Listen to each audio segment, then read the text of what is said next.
નમસ્કાર વિદ્યાર્થી મિત્રો, શુભમ સ્કૂલ દ્વારા અપાતા ઓનલાઈન એજ્યુકેશનમાં ફરીથી એક વખત આપનું હાર્દિક સ્વાગત છે। ધોરણ 11 કોમર્સ અર્થશાસ્ત્રની અંદર પહેલું ચેપ્ટર જેનો આપણે અભ્યાસ કરીએ છીએ એમાં 3 ક્વેશ્ચન આપણે પૂર્ણ કર્યા। ફરીથી તમને એક વખત યાદ કરાવું છું। પહેલો પ્રશ્ન, અર્થશાસ્ત્ર અંગેની ભારતીય વિચારધારાનો પરિચય આપણે મેળવો। બીજા પ્રશ્નની અંદર પશ્ચિમમાં અર્થશાસ્ત્રનો ઉદ્ભવ અને એનો વિકાસ, જેમાં આપણે 4 અર્થશાસ્ત્રીઓના પરિચય આપણે જોયા છે। ત્યાર પછી ત્રીજો પ્રશ્ન લાસ્ટ લેક્ચરની અંદર ખૂબ જ સરળ પ્રશ્ન આપણે ભણ્યા હતા, આર્થિક પ્રવૃત્તિ અને બિન આર્થિક પ્રવૃત્તિ એટલે શું, બંને વચ્ચેનો તફાવત સમજાવો। હવે ચોથો પ્રશ્ન કે જે 12મા ધોરણમાં પણ આપણને ઉપયોગી બને છે, પહેલા જ ચેપ્ટરની અંદર એ પ્રશ્ન છે, અર્થશાસ્ત્ર વિષયમાં આંકડાકીય માહિતીનું મહત્વ સમજાવો।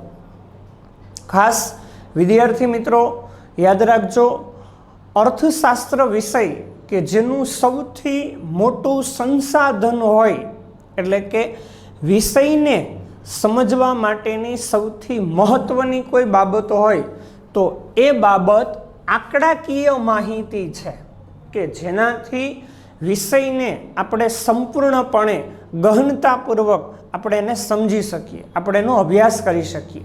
એટલે અર્થશાસ્ત્ર વિષયની અંદર આંકડાકીય માહિતી છે એ વિષયનું સૌથી મોટું સંસાધન છે। એટલે કે આંકડાકીય માહિતીના માધ્યમથી જ અર્થશાસ્ત્રનો કોઈ પણ કન્સેપ્ટ છે, કોઈ પણ આર્થિક સમસ્યા છે, કોઈ પણ આર્થિક પ્રવૃત્તિ છે, કોઈ પણ આર્થિક ઘટના છે કે જેનો ઊંડાણપૂર્વક આપણે એનો અભ્યાસ કરી શકીએ, એટલે કે એની તીવ્રતા, એનું માપન કરી શકીએ। તો એ આંકડાકીય માહિતીનું અર્થશાસ્ત્ર વિષયની અંદર મહત્વ શું છે, એની પહેલાં આપણે એક બાબત જોવાની છે કે આર્થિક બાબતો હોય, કોઈ પણ આર્થિક સમસ્યા છે, કોઈ પણ આર્થિક પ્રવૃત્તિ છે, કોઈ પણ આર્થિક ઘટના છે કે જેની રજૂઆત છે એ કેટલી રીતે થાય છે, તો યાદ રાખજો, સ્વાધ્યાયમાં વિકલ્પ આપેલો છે કે કોઈ પણ આર્થિક માહિતીની રજૂઆત છે એ કેટલી રીતે થાય છે, તો કે 3 રીતે થાય। પહેલી રીત છે ભાષા દ્વારા વર્ણનાત્મક રીતે, જે અહીંયા આપણે એક લખાણ કર્યું છે કે આંકડાકીય માહિતીનું મહત્વ શું છે, તો 2 મુદ્દાઓ આપણે એમના લખ્યા છે, પછી એની અંદર એની સમજૂતી આપણે લખી છે। તો આ ભાષા દ્વારા આંકડાકીય માહિતીના મહત્વની આપણે રજૂઆત કરી છે। એટલે એક ભાષા દ્વારા રજૂઆત થઈ છે, બીજું આંકડાઓ દ્વારા રજૂઆત થઈ છે કે ભારતની જનસંખ્યા છે એ જુદા જુદા વર્ષ દરમિયાન કેટલી છે, તો આપણે એમનું કોષ્ટક બનાવી શકીએ કે 1901, 1911, 21 એમ દર 10 વર્ષે ભારતની વસ્તીનું કદ કેટલું છે, તો કે 1901માં 23.5 કરોડ છે, ત્યાર પછી 1911ની અંદર 25.2 કરોડ છે, એમ જુદા જુદા આંકડાઓ લખી અને આંકડાઓના માધ્યમથી ભારતની જનસંખ્યા હોય તો એની રજૂઆત આપણે કરી શકીએ। એટલે એક ભાષા દ્વારા, બીજું આંકડાઓ દ્વારા, અને ત્રીજું છે એ આકૃતિ કે આલેખ દ્વારા આપણે રજૂઆત કરી શકીએ। હમણાં આપણે વાત કરી કે ભારતની જનસંખ્યા છે એનું આપણે કોષ્ટક બનાવીએ, કોષ્ટક ન બનાવવું હોય તો એને આપણે સાદી સ્તંભાકૃતિમાં રજૂ કરી શકીએ કે આ ગ્રાફ પેપર પર એક્સ ધરી પર જુદા જુદા વર્ષ લઈ લઈએ, વાય ધરી પર વસ્તીનું કદ લઈ લઈએ, તો એમ આકૃતિના માધ્યમથી જુદા જુદા વર્ષ દરમિયાન ભારતની વસ્તી કેટલી છે તો પ્રત્યેક વર્ષના આપણે સ્તંભ દર્શાવતા જાય તો એ આકૃતિ દ્વારા રજૂઆત થાય છે। એટલે માહિતી હોય, આર્થિક માહિતી હોય, એની રજૂઆત 3 રીતે થાય છે। એક ભાષા દ્વારા વર્ણનાત્મક રીતે થાય, બીજું આંકડાઓ દ્વારા થાય, અને ત્રીજું આકૃતિ અથવા તો આલેખ દ્વારા થાય છે। તો એમાંથી આપણે અહીંયા આંકડાકીય માહિતી છે એનું મહત્વ શું છે એ આપણે જોવાનું છે। તો જોઈએ, 4 મુદ્દાઓ છે, પણ અહીંયા માત્ર આપણે પહેલા 2 મુદ્દાનો આજે અભ્યાસ કરશું કે સિદ્ધાંતોની આધારભૂતતામાં વધારો થાય છે। હવે મોટે ભાગે વિદ્યાર્થી મિત્રો, અગાઉ આપણે વાત કરેલી છે કે અર્થશાસ્ત્ર વિષય છે એ વાસ્તવિક પરિસ્થિતિ દર્શાવે છે, આદર્શ પરિસ્થિતિ દર્શાવતો નથી। લાયોનલ રોબિન્સે અર્થશાસ્ત્રને વાસ્તવલક્ષી શાસ્ત્ર કીધું હતું, જે આગલા લેક્ચરની અંદર આપણે ભણ્યા હતા. તો વાસ્તવિક પરિસ્થિતિ આપણે દર્શાવવી હોય તો સાચી પરિસ્થિતિ દર્શાવવી પડે, અને સાચી પરિસ્થિતિ દર્શાવવા માટે આંકડાકીય માહિતી છે એ જરૂરી છે. ધારો કે હમણાં જ 10મા ધોરણનું તમારું પરિણામ આવ્યું છે, તો તમે કયા વિષયની અંદર નબળા છો, કયા વિષયની અંદર તમે સારું પરફોર્મન્સ કર્યું છે, એ ક્યારે કહી શકાય છે? તો કે તમારી 10મા ધોરણની માર્કશીટ આપણે જોઈ છે, તો એના આધારે આપણે કહી શકીએ કે ભાઈ વિજ્ઞાનની અંદર તમારે 92 માર્ક્સ છે અને સામાજિક વિજ્ઞાન વિષયની અંદર તમારે 72 માર્ક્સ છે. તો એ 72 અને 92 બે આંકડાઓ જોઈ અને આપણે કહી શકીએ કે ભાઈ તમારું પરફોર્મન્સ છે એ વિજ્ઞાન વિષયમાં ખૂબ સારું છે, સામાજિક વિજ્ઞાનની અંદર નબળું છે. બરાબર? તો આંકડાકીય માહિતી આપણી સામે આવે તો એના પરથી આપણી જે રજૂઆત છે એ રજૂઆત વધારે આધારભૂત એટલે કે વધારે પ્રમાણિત રજૂઆત ગણાય છે. તો એવા અર્થશાસ્ત્રના કોઈ પણ નિયમો કે સિદ્ધાંતો છે, જેમ કે અનુક્રમણિકાની અંદર આપણે વાત કરી હતી કે માંગ, પુરવઠો, આવક અને ખર્ચના ખ્યાલો, આ બધા ચેપ્ટરો છે એ નિયમો અને સિદ્ધાંતો પર આધારિત ચેપ્ટરો છે. તો એવા કોઈ પણ સિદ્ધાંતો છે એ સિદ્ધાંતોની આધારભૂત રીતે રજૂઆત છે એ આંકડાકીય માહિતીના માધ્યમથી થઈ છે. કારણ કે અર્થશાસ્ત્રની અંદર કોઈ પણ બે આર્થિક ચલ હોય, ચલ એટલે કે રાશિ હોય, બરાબર, તો એનો સંબંધ છે એ કાર્ય કારણનો સંબંધ તપાસી અને સિદ્ધાંતોની રજૂઆત કરવામાં આવે છે. બરાબર? અર્થશાસ્ત્રમાં કોઈ પણ બે આર્થિક ચલ એટલે કે બે આર્થિક રાશિ હોય તો એનો સંબંધ હોય એ કાર્ય કારણનો સંબંધ તપાસી અને સિદ્ધાંતોની રજૂઆત કરવામાં આવે છે. હવે આર્થિક ચલ એટલે શું? માની લ્યો કે ભાઈ કિંમત અને માંગ છે, તો આ બે આર્થિક ચલ છે. એક ચલ છે કિંમત, બીજો ચલ છે માંગ. હવે એ બે વચ્ચેનો જે સંબંધ છે એ સંબંધને કહેવાય કાર્ય કારણનો સંબંધ. બરાબર? હવે આ બંને બાબતો વચ્ચે સંબંધ કેવો છે? તો કે વ્યસ્ત સંબંધ છે. કેવો સંબંધ છે? તો કે વ્યસ્ત, વિરોધી સંબંધ છે. હવે એ બંને વચ્ચેનો સંબંધ વ્યસ્ત સંબંધ છે એ કેમ ખબર પડશે? બરાબર? તો એના માટે એની બંને વચ્ચેની બજારની અંદર પ્રક્રિયા તપાસવામાં આવે કે ભાઈ વસ્તુ કે સેવા બંને વચ્ચેનો સંબંધ વ્યસ્ત છે કેમ ખબર પડશે? તો કે જ્યારે વસ્તુ કે સેવાની કિંમત હોય એ કિંમતમાં વધારો થાય તો વસ્તુ કે સેવાની માંગ છે એ માંગમાં શું થશે? તો કે ઘટાડો થશે. બરાબર? જ્યારે વસ્તુ કે સેવાની કિંમતો વધે છે, બરાબર, ત્યારે માંગના એકમો ઘટવાના છે, માંગમાં ઘટાડો થાય છે, અને એની જગ્યાએ જો કિંમત ઘટશે તો માંગમાં શું થશે? તો કે વધારો થશે. તો એના આધારે આપણે કહી શકીએ કે બંને વચ્ચેનો સંબંધ છે એ કેવો સંબંધ છે? તો કે વ્યસ્ત સંબંધ છે, વિરોધી સંબંધ છે. તો એ કાર્યકારણનો સંબંધ થયો. પણ એને આપણે આંકડાકીય માહિતીના માધ્યમથી રજૂ કરવામાં આવે તો એ વધારે સરળતાથી આપણે સ્પષ્ટ સમજી શકીએ. ધારો કે ભાઈ વસ્તુ કે સેવાની કિંમત ₹10 છે અને માંગના એકમો 100 છે. હવે જ્યારે વસ્તુ કે સેવાની કિંમતના એકમો 20 થશે તો માંગના એકમોમાં શું થશે? તો કે ઘટાડો થશે. બરાબર? માંગના એકમો 50 બની શકશે. બરાબર? તો એ બંને વચ્ચે શું દર્શાવે છે? તો કે વ્યસ્ત સંબંધ દર્શાવે છે, વિરોધી સંબંધ દર્શાવે છે. કે જ્યારે ₹10 કિંમત હતી ત્યારે 100 એકમોની માંગ હતી અને ₹20 કિંમત થઈ તો 50 એકમોની માંગ થઈ છે. તો એ શું દર્શાવ્યું છે? તો કે બંને વચ્ચેનો વ્યસ્ત સંબંધ દર્શાવ્યો છે કે વસ્તુ કે સેવા છે એની કિંમત વધી છે એટલે માંગમાં ઘટાડો થયો છે. તો એ કાર્યકારણનો સંબંધ છે. હવે આ સિદ્ધાંતને રજૂઆત શેના દ્વારા થઈ છે? તો કે આંકડાકીય માહિતી દ્વારા થઈ છે. તો સ્પષ્ટ રીતે આપણે સમજી શક્યા કે ભાઈ બંને વચ્ચે વ્યસ્ત સંબંધ છે. એટલે અર્થશાસ્ત્રમાં કોઈ પણ બે આર્થિક ચલ હોય એનો કાર્યકારણનો સંબંધ છે એ સંબંધ તપાસી અને સિદ્ધાંતોની રજૂઆત કરવામાં આવે છે, જેથી કરી અને આંકડાકીય માહિતીના માધ્યમથી એ સિદ્ધાંતોની આધારભૂતતા વધે છે. એટલે કે એ સિદ્ધાંત છે એ વધારે પ્રમાણિત બને છે, વધારે માન્ય ગણાય છે. એનાથી આગળ કીધું કે અર્થશાસ્ત્રમાં કોઈ પણ આર્થિક ઘટનાઓ હોય એ ઘટનાઓને માપવી છે તો એના માટે આંકડાકીય માહિતી જરૂરી બનશે, બરાબર. અર્થશાસ્ત્રમાં કોઈ પણ આર્થિક ઘટનાઓ હોય તો એ આર્થિક ઘટનાઓની અંદર શું હોઈ શકે તો કે કોઈ પણ સમસ્યાઓ હોઈ શકે આર્થિક, ત્યાર પછી આર્થિક પ્રવૃત્તિઓ હોઈ શકે. તો એ બધી જ આર્થિક સમસ્યા હોય કે આર્થિક પ્રવૃત્તિઓ હોય એનું કાર્યક્ષેત્ર કેટલું છે, એની તીવ્રતા કેટલી છે, એનો વ્યાપ કેટલો છે, એ આંકડાકીય માહિતીના માધ્યમથી આપણે સમજી શકીએ. ધારો કે આર્થિક સમસ્યાઓની અંદર આપણે વાત કરીએ કે ભાઈ ગરીબીની આર્થિક સમસ્યા છે તો એ કેટલા પ્રમાણમાં છે તો કે વર્ષ 2011-12માં 21.9% ગરીબીનું પ્રમાણ છે. તો એની તીવ્રતાનો આપણને ખ્યાલ આવ્યો કે ભાઈ વર્ષ 2011માં 121.02 કરોડની ભારતની જનસંખ્યા હતી અને 121.02 કરોડની ભારતની જનસંખ્યા છે એમાંથી 21.9% એટલે આપણે 22% ગણી લઈ તો અંદાજે ભારતમાં 25 કરોડથી વધારે લોકો એવા છે કે જે ગરીબી રેખા હેઠળ જીવે છે.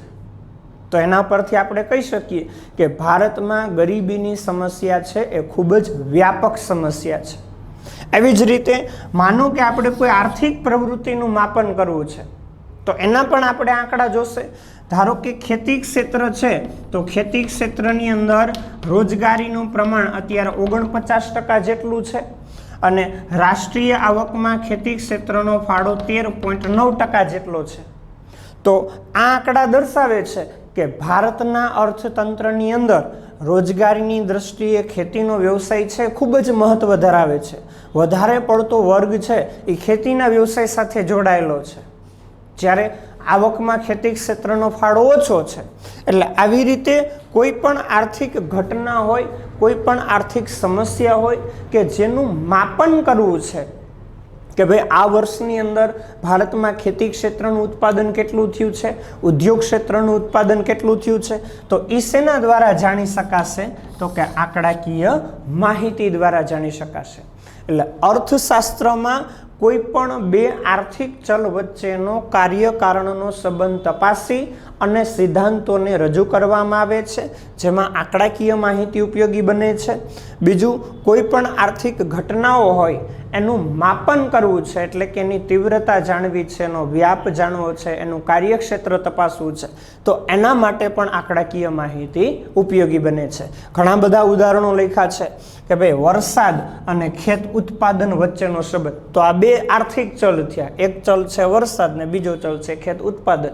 જો વરસાદ વધશે તો ખેત ઉત્પાદનમાં વધારો થશે, વરસાદનું પ્રમાણ ઓછું રહેશે તો ખેત ઉત્પાદનમાં ઘટાડો થશે. તો એ બે વચ્ચેનો સંબંધ કેવો થયો તો કે સીધો સંબંધ થયો.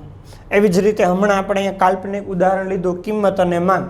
એ બે વચ્ચે કેવો સંબંધ છે તો કે વ્યસ્ત સંબંધ છે, કારણ કે કિંમતના 10 એકમો છે ત્યારે માંગના એકમો 100 હતા અને કિંમતના 20 એકમો થયા તો માંગના એકમો 50 થયા છે. તો એ શું દર્શાવે છે તો કે બંને વચ્ચેનો વ્યસ્ત સંબંધ, વિરોધી સંબંધ. પછી નફો અને ઉત્પાદન વચ્ચેનો સંબંધ, તો કે નફાનું પ્રમાણ વધશે તો ઉત્પાદનમાં વધારો થાય, કારણ કે કોઈ પણ એકમ નફો ન મળે તો ઉત્પાદન વધારી શકવાનો નથી. એટલે નફો વધે છે તો ઉત્પાદનમાં વધારો થાય છે, નફો ઘટે છે તો ઉત્પાદનમાં ઘટાડો થાય છે. તો એ બે વચ્ચેનો સંબંધ છે એ સંબંધ પણ કેવો સંબંધ થયો તો કે સીધો સંબંધ થયો. તો આવા કોઈ પણ આર્થિક ચલો વચ્ચેના કાર્યકારણના સંબંધોને આપણે તપાસવા હોય કે આર્થિક ઘટનાઓ હોય એનું માપન કરવું હોય તો એના માટે આપણને આંકડાકીય માહિતી ઉપયોગી બને છે. આ થયો પહેલો મુદ્દો કે સિદ્ધાંતો હોય એની આધારભૂતતામાં વધારો થાય છે, એટલે કે જે અર્થશાસ્ત્રના કાર્યકારણનો સંબંધ ધરાવતા ચલો હોય અને એનો રજૂઆત છે એ આધારભૂત રીતે એટલે કે પ્રમાણિત રીતે રજૂઆત છે એ આંકડાકીય માહિતીના માધ્યમથી થાય છે. ક્લિયર? નેક્સ્ટ બીજો મુદ્દો આપણે જોઈએ, દશા અને દિશાના વલણો જાણવા માટે. હવે દશા એટલે પરિસ્થિતિ અથવા તો સ્થિતિ, बराबर। दशा एटले के परिस्थिति अथवा स्थिति अने दिशा एटले कया क्षेत्रमां कई दिशामां अर्थतंत्र आगळ वधी रह्युं छे, बराबर। तो अहींया आपणे कीधुं छे के एने जाणवा माटे देशनी आर्थिक परिस्थिति अथवा तो देश कई दिशानी अंदर आगळ वधी रह्यो छे ए जाणवा माटे आंकड़ाकीय माहिती उपयोगी बने छे। तो समग्र अर्थतंत्र छे ए कई दिशामां आगळ वधी रह्युं छे, समग्र अर्थतंत्रनो केटला प्रमाणमां विकास थई रह्यो छे अथवा समग्र अर्थतंत्रमांथी कोई एक क्षेत्र होय एनो केटला प्रमाणमां विकास थई रह्यो छे एनी जाणकारी मेळववा माटे आंकड़ाकीय माहिती उपयोगी बने छे। धारो के तमारे समग्र अर्थतंत्रमांथी कोई एक क्षेत्र मानी लो कि आपणे आंतरमाळखाकीय सेवाओ छे एनो विकास जोवो छे तो एना माटे एनी आंकड़ाकीय माहिती तपासवी पड़े कि भाई शिक्षण क्षेत्रनो केटलो विकास थयो छे तो साक्षरतानो दर होय एना आंकड़ा तपासवा पड़े कि 74.04% भारतमां साक्षरतानो दर छे, जे अगाऊ 1950-51 ની અંદર માત્ર ને માત્ર 18.33% જેટલું હતું તો અત્યારે 74.04% જેટલું સાક્ષરતાનું પ્રમાણ થયું છે તો એ દર્શાવે છે કે શિક્ષણ ક્ષેત્રની પ્રગતિ થઈ। એવી જ રીતે આરોગ્ય ક્ષેત્ર હોય તો એના માટે સરેરાશ આયુષ્યના આંકડા તપાસવા પડે। સરેરાશ આયુષ્ય કેટલું છે તો કે 68 વર્ષનું, એ 50-51 કેટલું હતું તો કે ખાલી 32 વર્ષનું, तो 68 वर्ष थयुं छे तो ये आरोग्य क्षेत्रनी अंदर थयेली प्रगति दर्शावे छे। एटले समग्र अर्थतंत्र होय के अर्थतंत्रनुं कोई पण एक क्षेत्र होय एनो केटला प्रमाणमां विकास थयो छे अथवा केटला प्रमाणमां विकास थई रह्यो छे एनी जाणकारी मेळववा माटे आंकड़ाकीय माहिती आपणने उपयोगी बने छे। पछी अर्थतंत्र कई दिशामां आगळ वधी रह्युं छे तो एना माटे आखुं व्यवसायिक माळखुं देशनुं जे छे ए व्यवसायिक माळखाने आपणे तपासवुं पड़े कि भाई देशनुं प्राथमिक क्षेत्र, उद्योग क्षेत्र अने सेवा क्षेत्र एम त्रणेय क्षेत्र छे एमां रोजगारीमां शुं परिवर्तन आवे छे अने राष्ट्रीय आवकमां शुं परिवर्तन आवे छे। अहींया रोजगारीना आंकड़ा आपणे जोईए कि भाई 49% जेटलो हिस्सो अत्यारे छे ए आजादी समय केटलो हतो तो के 72% हतो तो ये खेती क्षेत्रનું महत्व घट्યું છે। सामे उद्योग क्षेत्र है तो एनो हिस्सो मात्र 10% जेटलो हतो अत्यारे 24% जेटलो छे तो ये दर्शावे छे कि उद्योगोनुं महत्व वध्युं छे। एटले अर्थतंत्र कई दिशामां आगळ वधे छे, कया क्षेत्रनुं अर्थतंत्रमां महत्व वधी रह्युं छे, कया क्षेत्रनुं महत्व घटी रह्युं छे ए आंकड़ाकीय माहितीना आधारे आपणे ख्याल आवशे। जे आगळ तमे 7मा चेप्टरनी अंदर भारतीय अर्थतंत्र आखुं चेप्टर तमे भणशो तो एमां आपणे विस्तृत जाणकारी आपी छे। एटले अर्थतंत्र कई दिशामां आगळ वधी रह्युं छे एनी जाणकारी पण आपणने आंकड़ाकीय माहितीना माध्यमथी मळे छे। पछी कया देश साथेना आपणा आर्थिक व्यवहारो वधी रह्या छे, कया देश साथेना आर्थिक व्यवहारो ओछा कर्या छे तो एना माटे तमारे शुं तपासवुं पड़े तो के भारतनी विदेश वेपारनी दिशाने तपासवी पड़े। भारतनी विदेश वेपारनी दिशाने तपासवी पड़े। विदेश वेपारनी दिशा एटले शुं तो के कोई एक देशनो विश्वना विविध प्रदेशों साथेनो वेपार माटेनो संबंध, कोई एक देशनो विश्वना विविध प्रदेशों साथेनो वेपार माटेनो संबंध जेने कहेवाय विदेश वेपारनी दिशा। एमां आपणने दर्शाव्युं होय कि भाई भारते कया देश पासेथी केटली आयातो करी छे, कया देश साथे केटली निकासो करी छे तो एना परथी आपणने आइडिया आवे कि भाई भारते क्या देश साथेना व्यापारिक संबंधो घटाड्या छे अने क्या देश साथेना व्यापारिक संबंधो वधार्या छे। 12मा धोरणमां 9मुं चेप्टर छे विदेश वेपार, एमां दर्शाव्युं छे कि भारते अमेरिका, इंग्लेंड, रशिया, फ्रांस आ बधा जे आर्थिक रीते समृद्ध देशो छे ए बधा देशों साथेना व्यापारिक संबंधो हवे ओछा कर्या छे। आजादी समये वधारे हता, हवे ओछा कर नाख्या छे। ए देशोमां भारत वधारे निकास करतुं नथी, त्यांथी वधारे आयातोय करतुं नथी, पण एनी सामे एशिया खंडना विकासशील देशो छे तो ए विकासशील देशों साथेना व्यापारिक संबंधो भारते वधार्या छे। તો એ શેના આધારે આપણને ખ્યાલ આવશે?